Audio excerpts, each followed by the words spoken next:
Welcome back, Mr. Chairman. Welcome back, everybody. We will continue. And now hear the presentation of Friends of Canadian Broadcasting. Please introduce yourself and your colleagues, and you have 10 minutes for your presentation. Thank you very much, Mr. Chairman, Commissioners, Madam Secretary. My name is Daniel Bernhard. I'm the Executive Director of the Friends of Canadian Broadcasting. Thank you for inviting us to appear today. Friends Chair Aretha Van Herk is joining us from Calgary today, and our Vice Chair, Raymond Lavoie, joins from Montreal. Friends is a citizens' movement defending Canada's cultural identity on air and online. A strong, vibrant, and truly public CBC Radio-Canada is essential to our mission.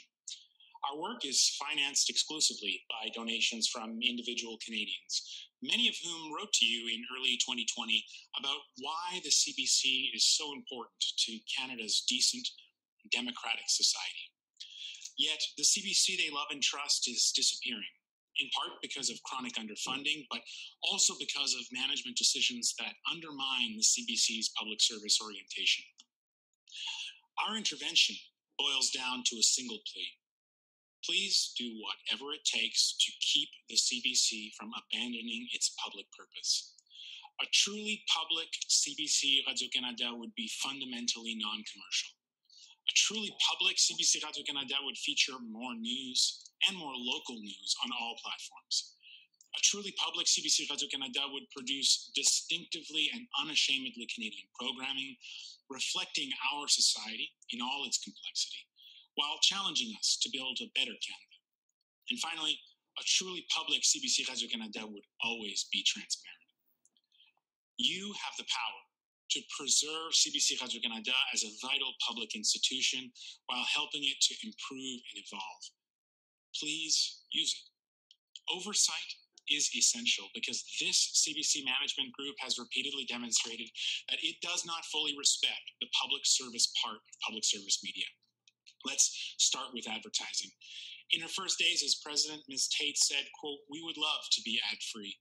Yet in a recent town hall with furious journalists protesting tandem, Ms. Tate said that, quote, "Advertising makes us stronger," and that she wouldn't eliminate ads even if additional funds were available. Ms. Tate seems willing to pawn the CBC's core asset, public trust, for a few bucks. But when you pressed her about how much CBC's soul would fetch at market, she had no reply. On Friday, Ms. Tate also told you that the public has not complained about tandem. Perhaps she forgot the more than 16,000 Friends supporters who signed a petition to that effect. I sent it to her personally. Despite its embrace of digital, Canadians who visit CBC's digital properties are further bombarded with ads, including aggressive, obnoxious pre-roll ads for video clips. And for what benefit? Net advertising revenues are quickly diminishing across English services. What was once a necessary evil may no longer be necessary. We urge you to impose a gradual phase out of all English language advertising on all platforms by the end of the license term, beginning with news, which should be ad-free in all languages by the end of 2021. Programming and scheduling decisions should not be governed by concern for an ad business that alienates audiences and makes progressively less money each year. You can put an end to this now and deal with tandem at the same time. Such a move is not without precedent. In 1974, CBC Radio was thought to be on its deathbed, rendered irrelevant by cable TV and stale programming. Your predecessors responded by prohibiting ads on CBC Radio, ushering in an era of renewal and innovation that has vaulted CBC Radio to the number 1 or number 2 position in every major market today. We urge you to demonstrate the same vision, confidence, and devotion to public service as your predecessors. Let me join in. News Media Canada estimates that more than 250 outlets have closed in the past 10 years, resulting in 16,000 fewer Canadian journalists in the field. CBC could soon be the only truly national Canadian media organization of consequence, leaving Facebook and social media misinformation as Canada's primary news provider. The CBC's mandate is to inform, enlighten, and entertain. These imperatives are not in alphabetical order, yet CBC's commitment to news is far from resolute. Since 2012, CBC Radio-Canada has cut more than 800 staff. It's difficult to isolate news staff specifically, but newsrooms are certainly hit. In 2015, there was new hope for local news. The federal government had just reinvested in the CBC and appointed a new president who declared, "There is nothing more important than local stories and local news." Yet the strategic plan summary doesn't use the word journalism once, instead citing business priority and a focus on building brand value, which is difficult to reconcile with public broadcasting. Meanwhile, conventional news spending is projected to fall to 42% or $87 million between 2014 and 2023. Now, this might be offset by digital spending, but there is no transparency. There is no transparency about the digital black box plan, so it's unclear to us. Management's decision to cancel all local TV newscasts at the start of the pandemic embodies this disregard. Their excuse, a technical overload, is symptomatic of persistent neglect. The system collapsed because it was rickety, designed not to serve Canadians across Canada, but to save money by funneling all content through a small team in Toronto. Calgary, my home city, as is more than obvious to all of you, is a prime example of how diminishing local coverage takes its toll. Fewer reporters cover fewer stories, not optimal at a time when the public needs to know the local situation in every respect, health, political, and environmental, in order to connect to the national narrative. CBC management has boasted about the pop-up bureaus serving my city, but this bureau consists of one amateur journalist with an iPhone? Hardly pop-up. I've also lived and worked in the far north, and the black hole of news and information there is nothing less than shameful. The entire world knows that our north is a distinctive element of our nation and must continue to be. We cannot treat it as peripheral, and we certainly cannot treat it as pop-up.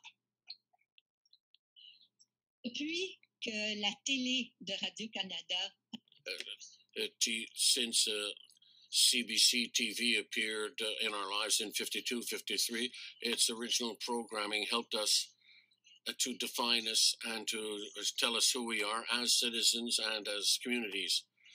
We grew, we learned, and we opened up to the world, all of that under the encouraging eye of CBC at Radio-Canada to this day. I can speak French with my CBC accent, and I'm quite proud of that.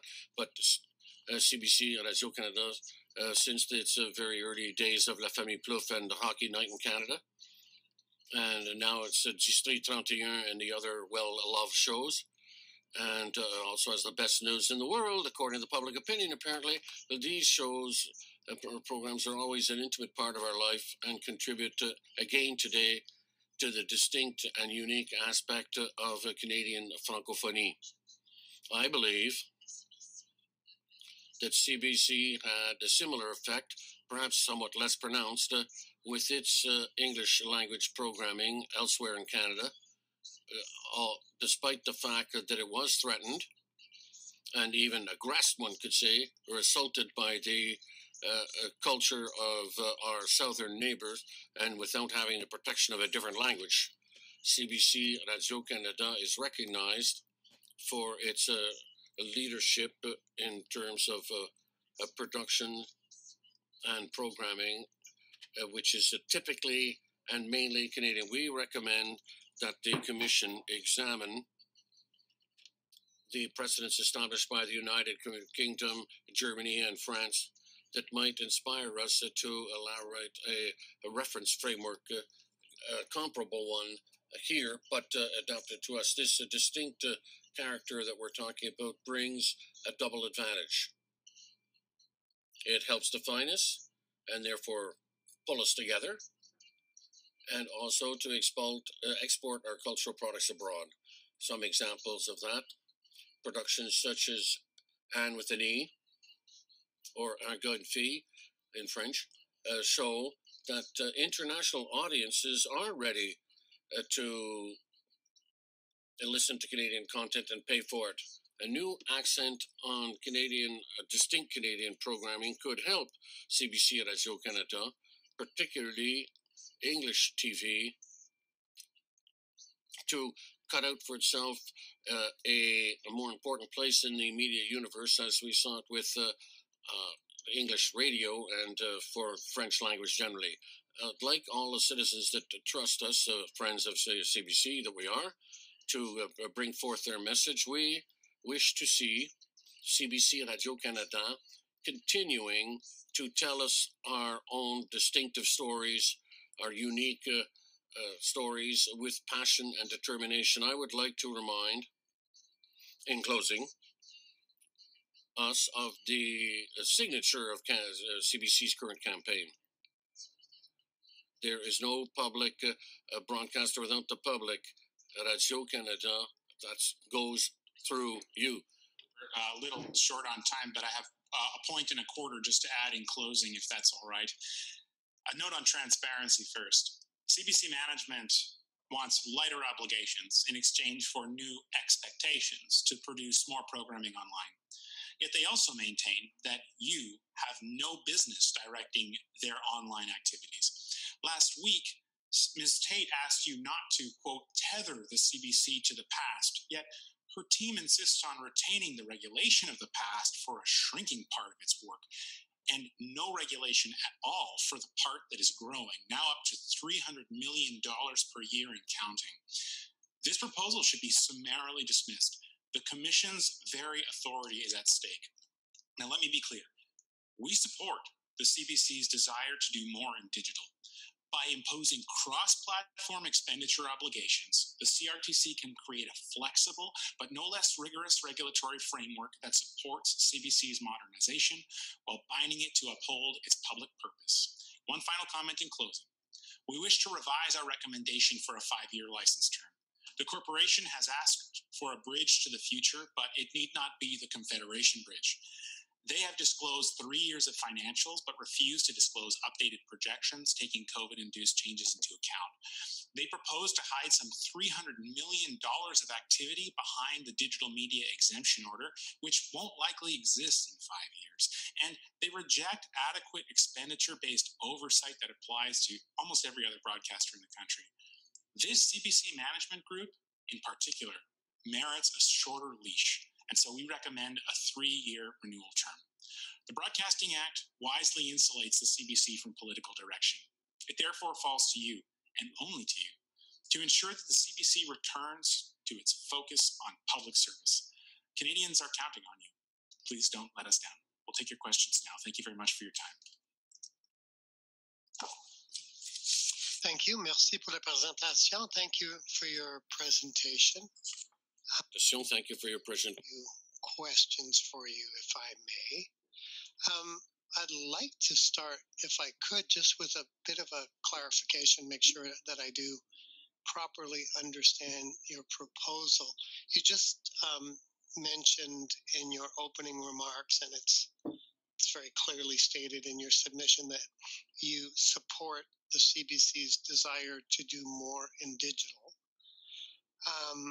But elsewhere in the submissions, your supporting submissions, in the case of CMRI, I note that this is a statement in the last paragraph of that submission that the CBC should not be diverting any funds from TV or radio to support digital services.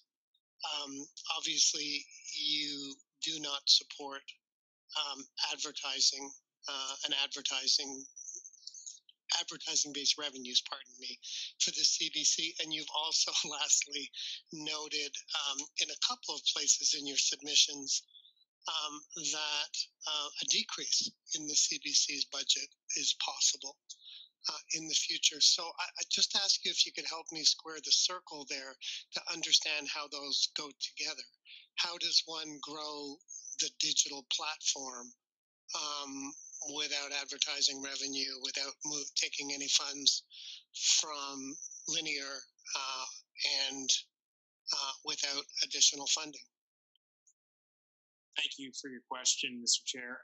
You're correct that we did submit a supplemental research paper in addition to our submission from CMRI, which had as its main purpose to evaluate CBC's advertising revenues in English and French on the main networks and in the discretionary services over time. And this research did conclude that basically the profit, the net revenue, that CBC English in particular garners from advertising is decreasing fast. And so this suggests that the cost of eliminating advertising has, by extension, never been lower.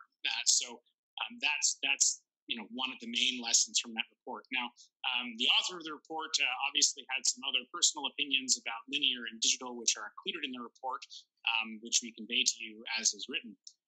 But our submission, I think, was quite clear that we believe that the CBC should invest where the audiences are. We believe that the pursuit of digital makes sense, but we don't think that transparency is an antiquated value. And so if the CBC would like to take credit for its digital activities towards its license obligations, then by extension, surely they're saying that you have the authority to regulate and to direct their digital activities. For a $300 million black box to exist inside of a public corporation is just simply unacceptable. And we think that this request should just be dismissed. I mean, it has no merits. So that's one point. The second point is that we've asked for those cross-platform obligations to be expenditure-based requirements. And you're correct that the funding is uncertain. The current government has promised additional funds to reinforce CBC's local services, although those have yet to materialize. They were not mentioned in the fall economic statement nor in the past budgets.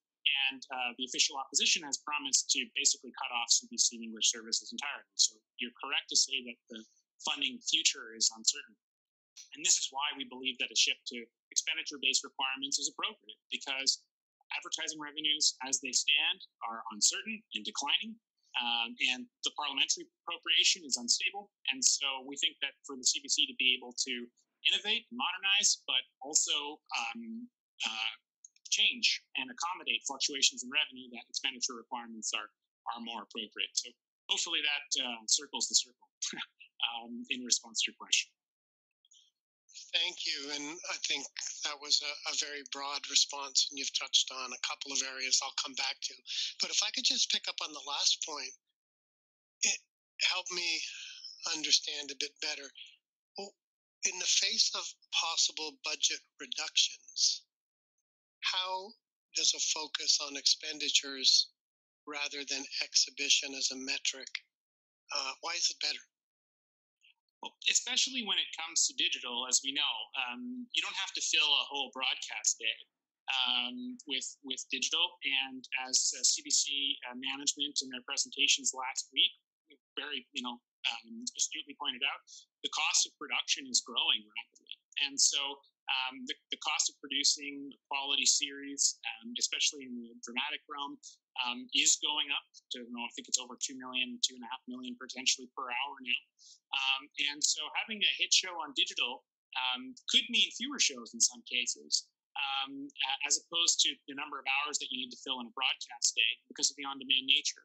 So trying to shoehorn this new reality into an old regulatory framework doesn't seem to make sense. And so, the CBC wants flexibility, and expenditure-based requirements provide flexibility because they change as the expenditures change. And if the budget was to be cut dramatically, which I hope it won't be, but should that happen, and the CBC be governed entirely by hours of exhibition requirements, quality will suffer hugely. I mean, that's just the only logical conclusion one can draw. And so if it's suitable for private broadcasters to have this type of flexibility, given the current changes in the environment, it seems suitable for CBC as well. And hopefully it will afford them the flexibility that they ask for without compromising on accountability, which is, I think, the essence of our submission and our proposal to you. Thank you. In your submissions, I'll pick up on the cross-platform issue. So in your submissions, you recommended that the Commission apply cross-platform expedition commitments to local news of 15% of revenues in aggregate to all of CBC SRC's local English language TV stations and to predominantly news and information websites, CBC News, CBC.ca, and so on. Mm-hmm. You also indicated that an appropriate percentage should be set for SRC's local French language television stations and their associated websites. And before I complete that question, I'm not sure if I missed it, if it's on the record or if it's not there. What's an appropriate percentage for SRC's on the French language side? You indicated 15% of revenue for English. In aggregate, pardon me. Yeah, I think that an equivalent percentage should be a good starting point. Although the specifics of the markets are different, the specifics of the localities are different. So I think we could start there, and if the Commission found it wise to make adjustments based on specific circumstances on the ground, then a variation would be appropriate. But I think the 15% benchmark is a good place to start. Okay, thank you. So just to finish that question, then, you also recommend that no more than 25% of required local television news expenditures be permitted to be spent on digital. Mm-hmm. So if you combine those and have a 25% cap on digital, and you acknowledge that increasingly the audience, particularly younger demographics, are migrating from linear to digital. Again, if you can square the circle, or as you said, circle the circle, why would we impede the corporation's ability? Why would we limit them in that way on a 25% basis if that's where the audience is going, or a part of the audience? Well, I mean, I think it depends on whether you elect to adopt 100% of our suggestions or a smaller proportion. Right now, the situation is that digital is a black box. We know, for example, that station-produced programming, which seems to me a good proxy for local news, has dropped from $92 million in 2012 in English to $37 million in English in 2020. We know that television news in the last decade has dropped by almost $87 million a year across both services. If that is made up in digital, maybe it is, but typically we don't regulate on a just trust us basis. And so to the extent that the corporation maintains that you have no business directing its digital activities, we are trying to find a way to limit the amount of money that can disappear into this black box. Now, were the corporation to come to you with what I would submit as a more respectful and appropriate proposal that says, here are the entirety of our activities, here's how we work, we have a shared news spine, as they've said on multiple occasions, we distribute through multiple platforms, we would like to be held to a certain spending requirement for news gathering, and then we can break up distribution by the platforms and have a regulatory framework that reflects how we actually work, then perhaps this cap on digital wouldn't be appropriate. But to the extent that the corporation maintains that its digital activities are none of your business, then I think it's imperative on us to limit the amount of money that escapes scrutiny. And right now, that amount is huge, and it only serves to grow. And so I think, Mr. Chair, you've kind of touched on the key point here, and you very accurately mentioned this predominantly in your questioning on the first day. If they, what gets measured gets done, right? And if they want this money to be unmeasured and disappear into this general black hole called digital, then the amount of money that is allowed to disappear into that hole should be limited. Thank you. Let's talk about P&I for a second. You just mentioned the issue of, we'll call it trust.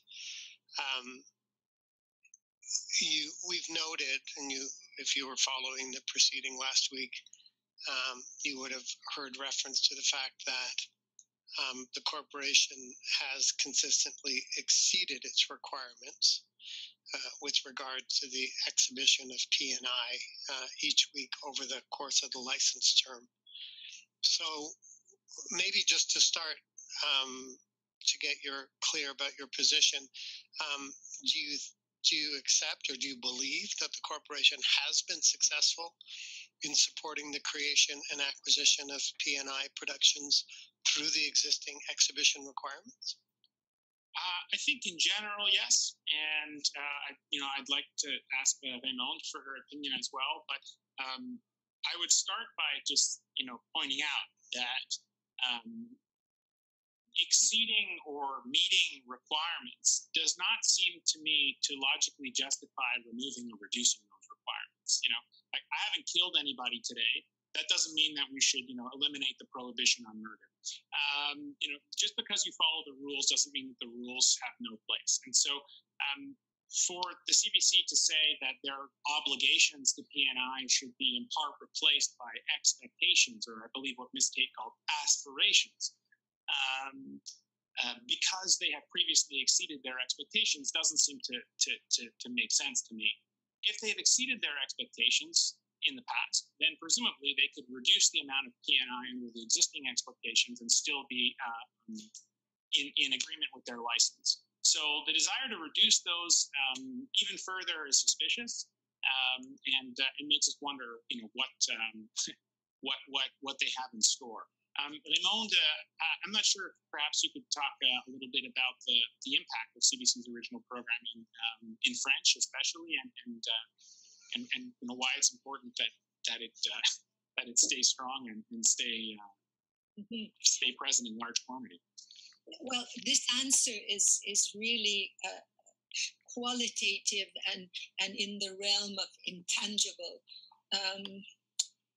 The distinctiveness of the content, the cultural purity of that content is where Canadians recognize themselves. So here we have a mirror that sends back a message about who we are, and we answer by saying yes, indeed, and here's more information about who we are, and it brings us together. Now, if you look at just in French, Société Radio-Canada, if you look at any week of numerous numbers, which are the 10 most appreciated or visited shows on television, on linear, 8 out of 10 of them are original content, and they are from Radio-Canada. So there's a message there and a familiarity that is absolutely indispensable. But that's I think what I can say now. Thank you.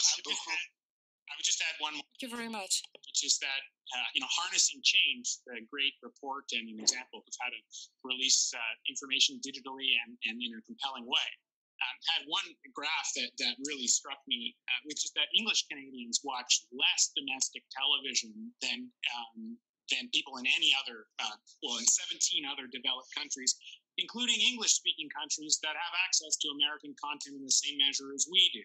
26% of the top 100 shows, according to this report, in Canada are domestic, compared to 40% in New Zealand, 64% in Australia, 68% in Ireland, and 96% in the UK, in England, where they speak English. So this dearth of distinctive content in English, I think is something that the Commission has to look at, and that's also why we've recommended qualitative changes to how distinctively Canadian is defined, to see if the CBC can carve out a bit more of a niche in the marketplace and get English Canada caught up with the rest of the world when it comes to the consumption of domestic content.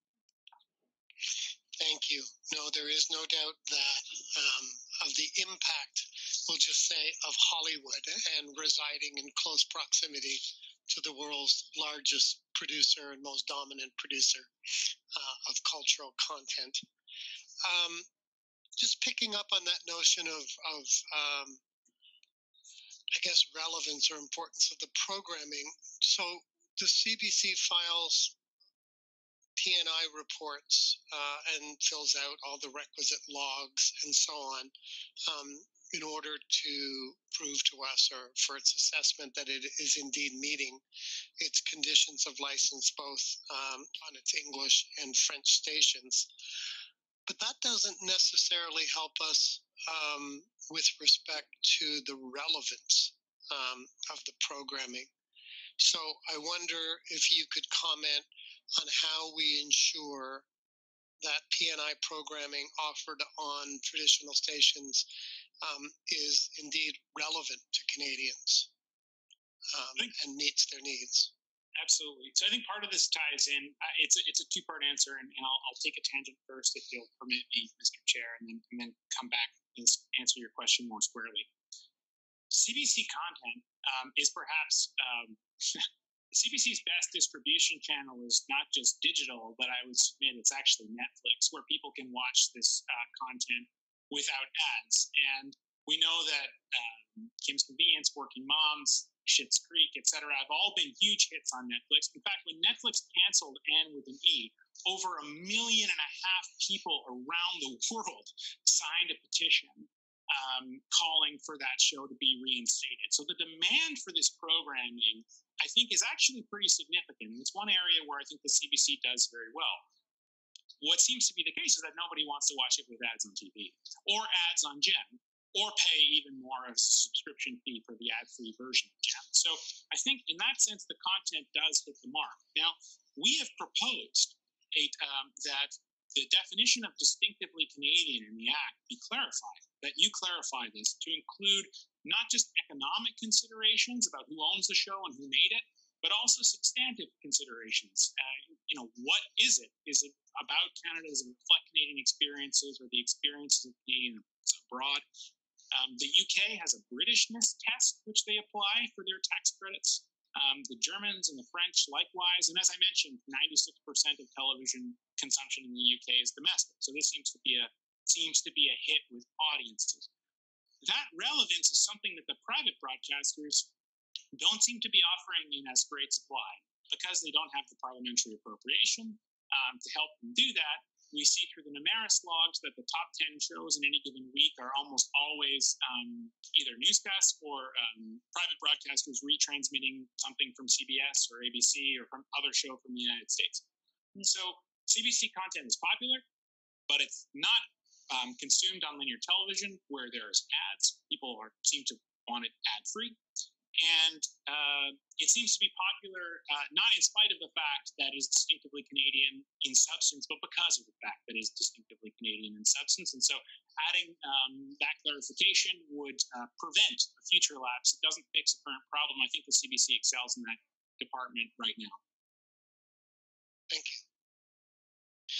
Continuing for a moment with P&I, you'll know that certain interveners have recommended that the corporation be required to file a report on P&I and independently produce P&I that it provides on both its traditional digital platforms. So the example given was information could include titles, expenditures, regions in which it was produced, and whether or not it was produced by independent production companies, for example. So could you comment on whether or not you believe such a report could help to serve, to hold the corporation rather accountable to its programming obligations on both traditional and digital platforms? Yeah, I can for sure. Unlike some of the interveners here who have a commercial interest in the outcome of the proceedings, Friends does not. Our only interest really is the public interest. And I'll just follow quickly on my previous answer. We have less concern with the economic definition of PNI and who and where that content is produced. But more of a focus on the substantive aspects of it. And I think Aretha, perhaps you may have something to add about the cultural value of programming from across Canada. Not so much the fact that it is produced in the different regions, but rather that it reflects the different parts. Thank you. I do. The whole question of reflection is one that I know the CBC takes seriously, but I think given the enormous diversity of this country, it's challenging for them to implement. But we do need a greater reflection of all of our national stories. And one of the problems with funneling every aspect of production through Toronto, or because it's supposed to be branded content of one sort or another, means that a good deal of the regional disparity that's so important to cover and to reflect is omitted. And so I think there's much to be improved, even if there is much that is excellent, as we see on Netflix, when we see it on Netflix.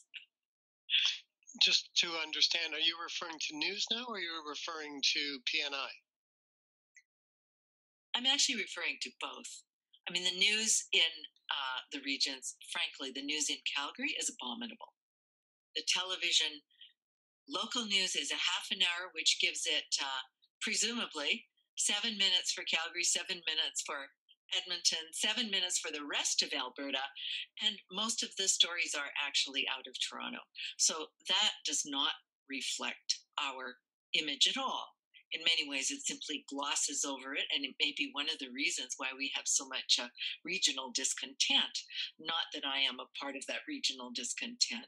But the whole issue for programming of national interest, I think, is that, and I think Kim's Convenience, which I understand you're going to talk to very soon, is a really good example of that. If you had presented that program in one space or another, they would have said, there's no way this will fly. Its reflection of our cultural identity is too niche. Well, it isn't, in fact. And I think that's one of the elements that needs to be forwarded and pushed into greater prominence. And just to finish on your question, Mr. Chair, a show like Trickster, for example, production controversies notwithstanding, I've enjoyed greatly. And the fact that it's set in northern BC, that it involves very specific issues pertaining to that locality, but also certain motif and Indigenous storytelling of the Trickster. That is valuable to Canadians, not because of where the ownership of the production is, or who made it, or whether it was independent or not. It's valuable to Canadians because of what it is, and we think that should be taken into account. Thank you. Going over on the digital side, just continuing to talk for a second about exhibition hours. So it's been noted in our discussion last week in a number of places on the record that counting hours of programming online is not the same as counting exhibition hours on conventional TV, as digital platforms are on an on-demand basis.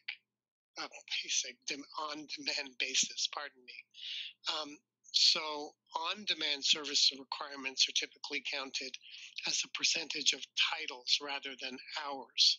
So, for example, you might have an obligation to have 20% of all of the titles must be Canadian programs. But given that online services and digital platforms are on an on-demand basis, do you think that type of expectation would be more appropriate for online PNI than simply counting hours? The short answer is yes, and I would just append a regret, which is that because of the pretty antiquated nature of what the corporation has proposed, trying to shoehorn all of its future activities into this exhibition-based system without any disclosure of digital, we're talking about a basic question about should we look or should we not? Should you regulate or should you not? When ideally we would be having a conversation of the kind that you have just put now. How do they work? How can we regulate in a way that reflects how they work, but that also protects the public interest? And so, yeah, there are questions of discoverability and the percentage of titles. There are questions about the amount that is spent on production, different types of programming, and how it's released throughout the year, for example, and availability. And this is the type of conversation that we should be having. Not whether the CRTC has jurisdiction to even be looking in this area at all. And so I'm glad that you raised the question, Mr. Chair, because this is basically where it needs to go. And I'm encouraged, perhaps, of my own invention, but I'm encouraged nonetheless by your comments, because I hope it portends to a bold regulation that just gets us where we need to go, despite the reluctance of the CBC management. Well, as complimentary as you were to my last comment, maybe it'll be less so when I ask you a question, turn it around the other way, so to speak. Notwithstanding your position, if the Commission were to adopt a regulatory approach that didn't include either exhibition or expenditure requirements for certain types of content distributed on the corporation's platforms, how else could we hold the public broadcaster accountable and ensure it's fulfilling its role and mandate and have the necessary degree of transparency? You probably heard me last week discussing the issue of transparency and measurement to a fairly considerable extent with the representatives of the corporation. Sorry, why are... Just saying, notwithstanding your approach, what else could be done? What are the other, if we chose not to have those requirements, how can we hold them accountable to ensure they fill their mandate? Well, I mean, I think those regulatory measures in terms of a combination of exhibition for linear platforms and expenditures for both linear and digital platforms are necessary. I'm not sure how you could do that. How you could do what you're asking to do without them. But I would just say that's my question. Yeah, so I'm not sure that is possible. But at the very least, if the corporation would disclose to us what they actually do in digital, here are our production expenses for various different types of content. Here's content that we produced on TV that we just do, that we spend money in digital to distribute, etc. We'd have a much better understanding of what's appropriate. But right now, when it comes to digital, a lot of this is hypothetical because their disclosure has been, rudimentary. And so at the very, very, very, very least, we should just see what's going on. And if there are other ways of regulating that better reflect the way that the corporation operates and intends to operate throughout the license term, then we would see that and perhaps we could make adjustments, but nothing comes to mind right now. Thank you. I suppose maybe it would have been helpful if I'd said, assuming greater transparency and disclosure of information. That's what I was looking to. And I think you've answered it, but I take it you'd agree that the Commission would have more room, more flexibility, potentially to introduce other measures if it's accompanied by greater disclosure and transparency, in particular on the digital side. Yeah, and it's a shame that we have to, say, assuming in future that maybe it occurs. I mean, I think that's a very accurate reflection of where we're at right now. I take it from your comments, for example, you don't feel like the annual report to government is sufficient in its completeness and the nature of the disclosure contained therein. I'll give you an example. Monsieur Bissonnette in the first week of programming talked about how digital affords new opportunities to do 10-minute episodes, for example. Where are those 10-minute episodes accounted for? What category of programming is that? It's all just in this 300 million digital black hole. So if the corporation wants to innovate and wants regulation that reflects its innovative operations, we need to see what those operations look like. And right now we can't. And so the report to government reflects its submission to you that digital is its own beast, and we don't think that's adequate. And the corporation has said that's not how they work anymore. So the shared news spine is a perfect example. They say we shouldn't have the exhibition requirements are difficult. We can't report on different platforms and how news works in different channels because we share all this news gathering capacity. And that's different since the last time that we appeared, since our last renewal. It's a new development. So why doesn't the regulation evolve to reflect that? Instead, they're insisting on having the same regulation before, while acknowledging that they operate differently. So if they want to change how they are regulated, we welcome that. We welcome regulation that accurately reflects how they operate. We think that makes a lot of sense and applaud your flexibility in this regard. But just trust us. It's in the $300 million, $400 million, however $100 million box. I don't think that cuts it. Thank you. If we were to impose conditions of license strictly based on types of content that need safeguarding, in your view, what would be those content? What would be those areas of content, I should say? I suppose, I'd come back to Parliament's intention. Inform, enlighten, and entertain. And Aretha quite rightly said, those priorities are not listed in the Broadcasting Act in alphabetical order. And what we've seen is that news spending has declined. Station-generated programming has declined. CBC is asking for reductions in its obligation to produce local programming in English in its metro and non-metro markets. And so we think that this is a top priority, especially since private media in this country are closing and disappearing and cutting at an alarming rate. And if you could, wave a magic wand and end the government's litany of unfair advantages that they provide to Google and Facebook, that would be great, but I'm afraid you can't. And so the best that we can do is try and equip the CBC to be a backstop for democracy in this new environment. And news is disappearing. It's disappearing fast. And we see the consequences of this in the United States. We see the consequences of this in far-right, so-called populist politics across the planet. It's violent. It's anti-democratic openly. And as journalism disappears from large parts of the country, especially private journalism, what's left?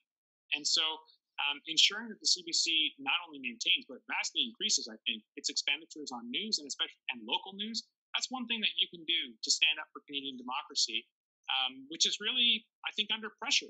We're not at the place where the United States is, but like most things in Canadian culture, it seems that we're just 10 years behind. So we don't want to get there. And a strong public broadcaster is, I think, a good way to keep us from that reality. Thank you. So news clearly was the answer to your question, to my question, pardon me, that foremost is the type of content that needs additional specific safeguards. If we had to prioritize, and because funds are limited, as you've mentioned, yeah. Thank you.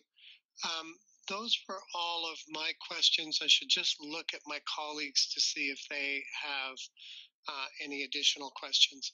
Commissioner LaFontaine, please go ahead. Thank you very much, Mr. Chair, and thank you very much, Mr. Bernard and your colleagues for your presentation today. I just have a couple of questions of clarification for you. I believe you mentioned that you're recommending, in terms of the cross-platform on local, that there be a limit on the amount of money that the corporation could expend on the local programming that would appear on the digital platforms at 25%. Have I understood that correctly? That in your view, it shouldn't be more than 25% of their expenditures on local news that could be spent on the digital platform. Given the current regulatory framework, yes. If the regulatory framework evolves to be more realistic or reflect better the CBC's actual operations and take digital into account, then we could see where the money goes and we could talk again. Okay, great. Thank you. So just in terms of that, I was wondering if you could elaborate, please, on how you arrive at that 25%, like why the limit of 25%, and if you have a view on whether there should be a limit on the cross-platform spending for PNI and children's programming, because they have put forward a similar proposal for those types of programming, and also whether it applies to the English and French side. Sure. So let me start with the 15%, if you may, if you'll permit me, with what we've said as a cross-platform commitment to news in general. This number, obviously, these things are somewhat arbitrary, but we've based it on the amount that private broadcasters tend to be obliged to do, which is, in my understanding, around 11%, and so we think for the public broadcaster it should be a little bit higher. As for the digital amount, if we believe, and I don't think we can say this, but giving them a little, with an optimistic or a charitable lens if we believe that CBC's expenditures on news overall have been steady over the last license term, and that the decreases reported in television are made up one-to-one in digital, then by that measure, some 40% of news expenditures have now moved over to digital in a way that's completely unaccounted for. Ms. Kirschenblatt, I believe, in her appearances last week, said we can't even tell you where these people are. We don't even know where. We don't see it as relevant to disclose market by market where the news gathering capacity is in the country. We know, and Aretha, I'm sure, can tell you this very well, however, that there are more CBC local bureaus in Newfoundland with a population for 500,000 to 600,000 rather than there are in Alberta, in a province with almost 4 million people. That's not to take away from the good people of Newfoundland and Labrador, but simply to say that we know that these resources are not distributed evenly around the country. So for the CBC to put more money into an unaccountable, supposedly unlicensed section of its activities is really dangerous, because we know even from the licensed activities that it is diminishing its expenditures, and we don't know where that money is going. So as I said earlier, I think our recommendation is about limiting the amount of money that can bleed into the black hole. If a more appropriate regulatory framework is adopted, then I think we can revisit that 25%. But under the current proposal, there have to be limits. Okay, thank you. And did you have any views on PNI, whether the spend on the Flex programming for PNI and children on the digital platform, whether that should be limited in the same way that local is, or you don't have a view? Well, do you want to give me a hint as to whether or not you plan to accept their proposal for expectations? I think that's what it really depends on. For them to say that we would like to replace obligations with aspirations, and for those aspirations to be fulfilled in a vacuum inside of which you cannot see, is troublesome. And so if the regulatory framework is updated and they want to say, here's how much we spend producing content, some of it we play on TV and digital, some of it goes only to digital, some of it goes only to TV, we can have a more appropriate conversation. We did not in our submission mention, I don't believe anyhow, a limit for PNI, but it would make sense that something comparable to news would be applied. Again, in the sole interest of ensuring that money doesn't disappear into this hole. Thank you very much, Mr. Bernard, and thank you very much, Mr. Chair. Those are all of my questions. Thank you, Commissioner LaFontaine. Commissioner Anderson, I believe you had a question. Yep, just one question. Thank you very much for your presentation to the three of you, and thank you for your submissions. I was wondering, you had spoken about the importance of shows like Trickster and Kim's Convenience for the value that they add, presumably in their reflection of Canada's multiculturalism. And you've also talked about the impossibility of regulating the public broadcaster without having exhibition or expenditure requirements. And I was wondering if you had any views on both expenditure or exhibition requirements when it comes to programming that reflects Canada's multiculturalism. Well, I'd like my colleagues to chime in, but I think there's a simple answer to some extent, which I hope you find satisfying. We have suggested that Canadian content be, more precisely defined to include the substance of the content, not just who made it, but what it is. And I think Schitt's Creek is a good example of this. This is a show that is widely celebrated, that won all kinds of awards in the United States and elsewhere, but is kind of set in Nowhereville, USA. And I think one could make a claim that it doesn't contribute to the cultural life of the country in the same way as some of these other shows do. If a substantive set of criteria were adopted to be about Canada, and people were competing to pitch their shows and to pitch their ideas, I think by definition, the diversity of the country would come through, because that is the Canadian reality when we start talking about Canada's reality. So if you're asking, should we be prescriptive, or should you be prescriptive about how much of the content should reflect certain cultures or multiculturalism, I'm not sure that it's necessary to go that far.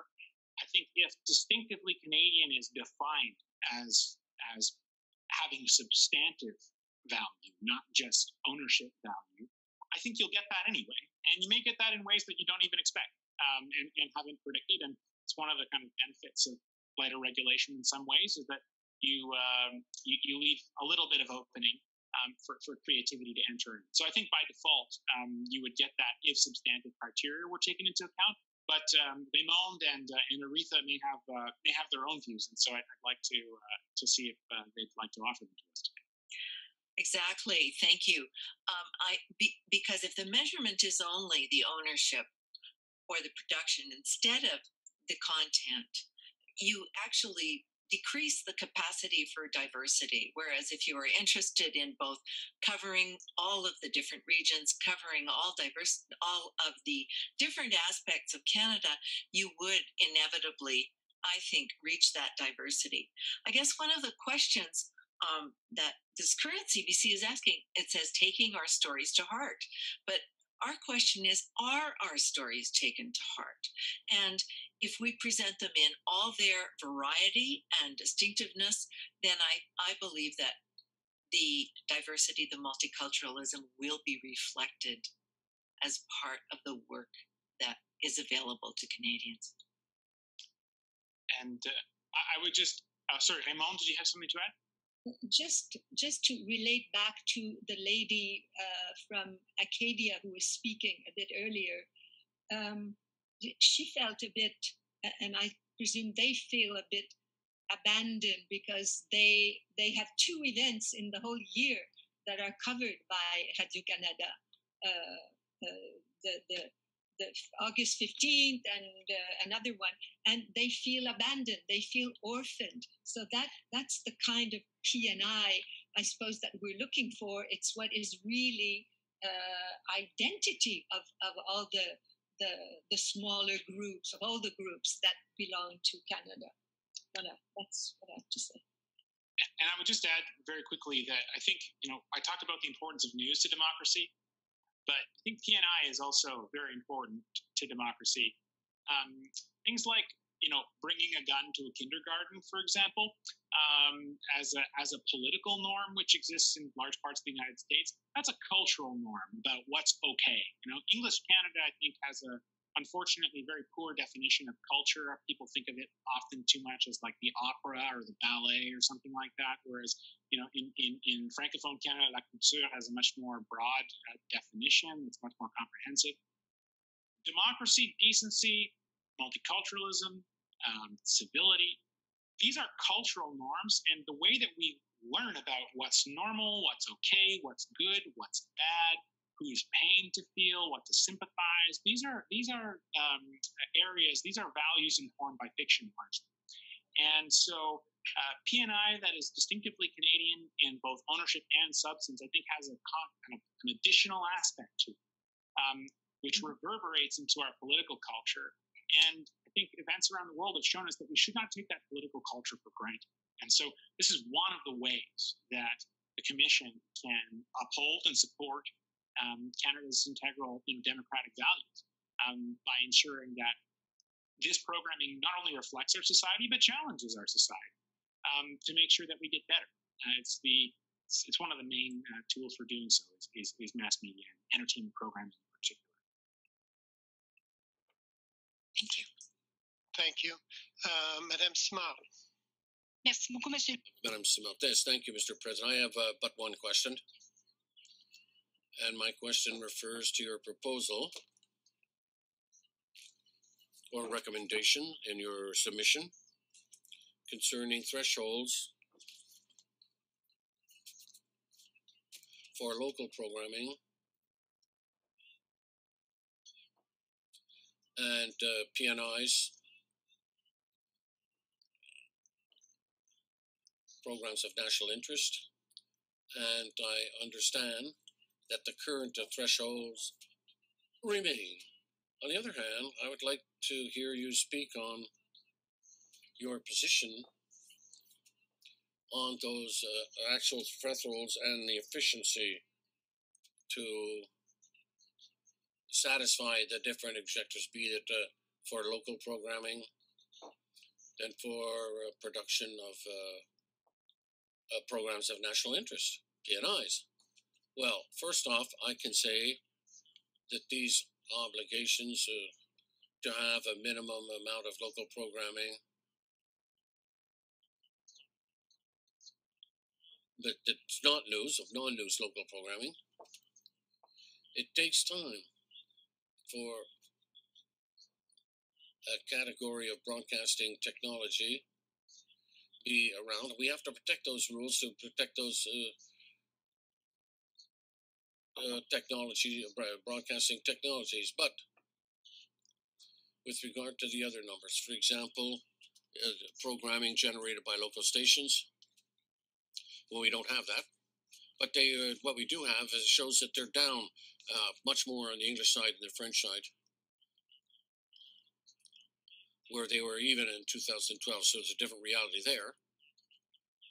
Our trust, therefore, our confidence in CBC is also different in relation to the two networks because of these numbers and the evidence that we have before us.